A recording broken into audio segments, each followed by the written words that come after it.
Welcome to PVTV International. I'm going to present this week's editions of our news roundup.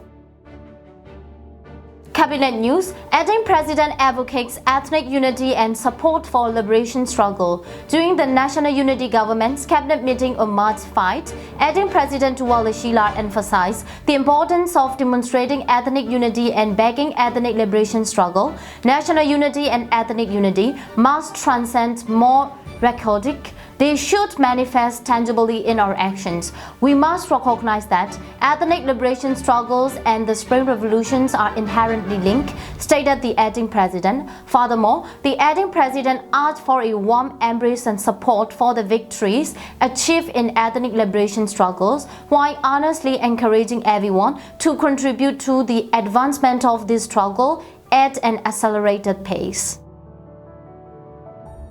Prime Minister calls for establishment of strong administrative system.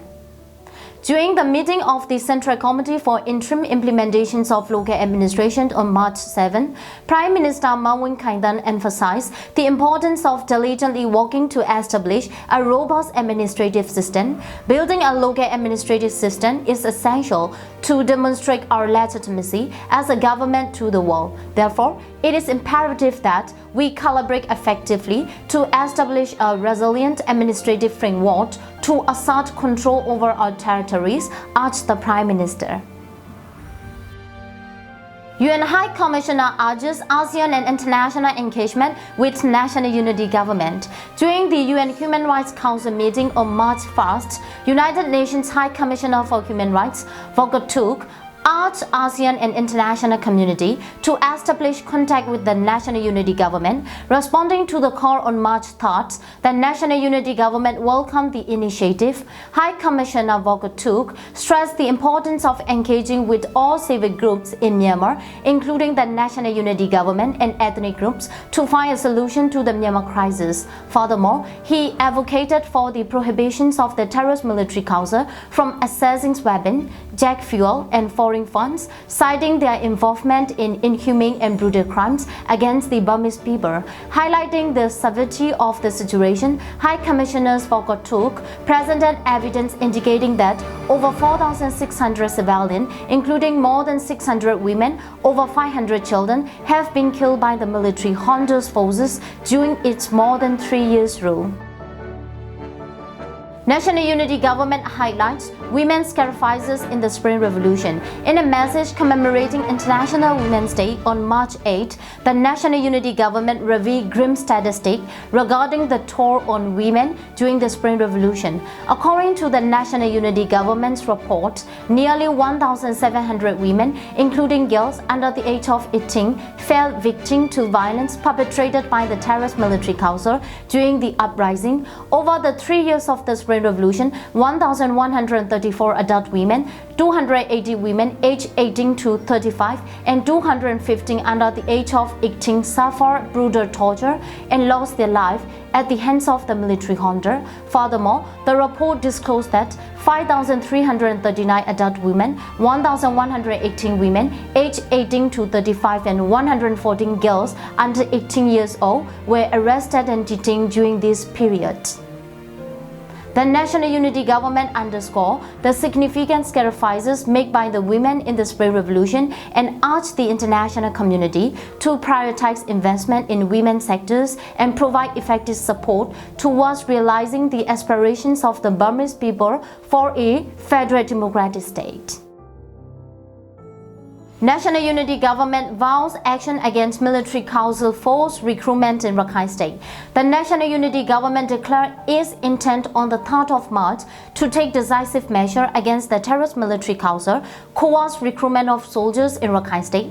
Presently, the military junta intends to utilize the illegitimate People's Military Service Law to forcibly conscript Rohingya individuals in Rakhine State. The NUG emphasized that any individuals or entities aiding in the enforcement of unlawful forced recruitment by the terrorist military junta will face severe and robust prosecution as enemies of the people, accountable for committing war crimes. National Unity Government and BLDF forged collaborations in Liberated area.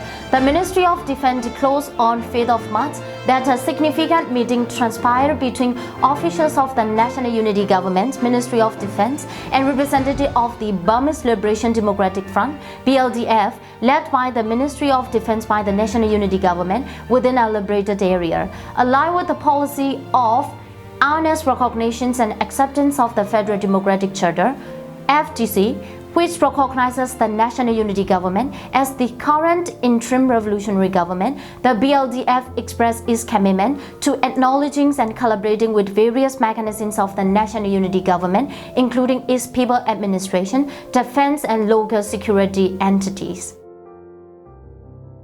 Public unites in self-defense amidst terrorist military groups' brutality.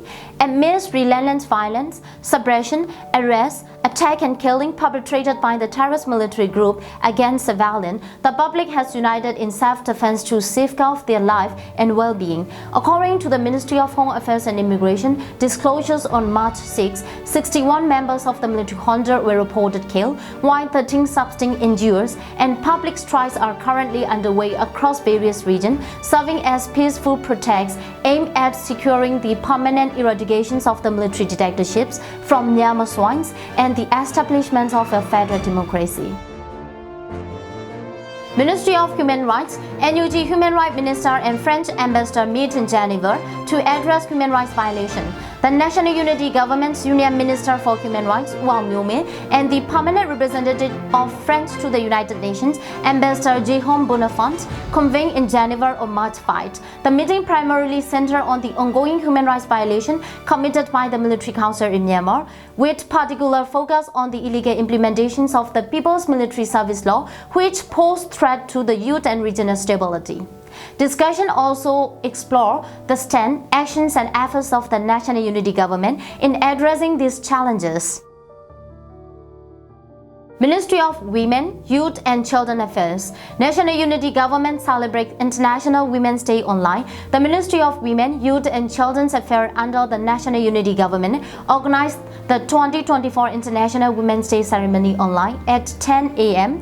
on March 8. This year, International Women's Day theme, Invest in Women, Accelerate Progress, set the tone for the event. Acting President of the National Unity Government, Duwala Sheila, delivered an opening speech, while Prime Minister Mawin Kaidan conveyed a message. In addition to the government representative, the ceremony featured messages from UN Women, representatives from various organizations, including the Karen Women's Organization, Karen State Consultative Council, the Armed Consultative Councils, Women's Strike Committee, and Revolutionary Artist Pupu Jode were also in attendance, offering congratulatory addresses. Furthermore, the Ministry of Women, Youth and Children's Affairs launched a profile campaign to recognize and celebrate women's leadership, strength and participation in challenging times. The campaign highlighted the sacrifices, resilience and challenges faced by women who courageously contributed to the struggle to end military dictatorship and establish a federal democratic state during the Spring Revolution. Let's see what do we have for our weekly rounded news in coming weeks. Thanks for watching PVTV International.